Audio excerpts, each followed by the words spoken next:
Hello guys, welcome to the channel, welcome to the video. So in this video we are going to be seeing how we can be able to resolve or solve this issue, which is this plugin does not work with your version of PHP.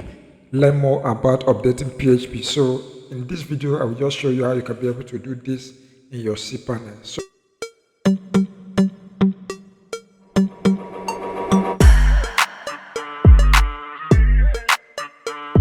So when you see something of this nature, we are going to do two steps. The first thing we are going to do is just to go to our cPanel. I've already logged into my cPanel. I've logged into my cPanel. All I'm going to do here is just to come and search for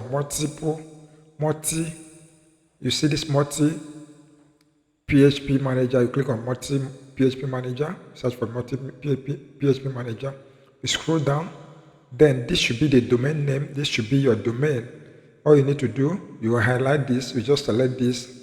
Once you select this, then you come up to select the PHP version that you need. I will be selecting PHP 8.3. Then I click on what? Apply. And it will tell me successfully applied PHP version 8.3 to select to the selected domain. So that is all I need to do in my cPanel. Then I go back to my WordPress website and refresh the WordPress website, and by this time the error has gone out. So I've been able to sort out this issue by just taking these two steps. So this is the only thing you need to do in order for you to be able to do what?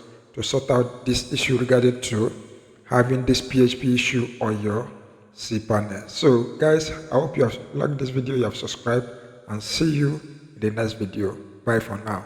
Peace.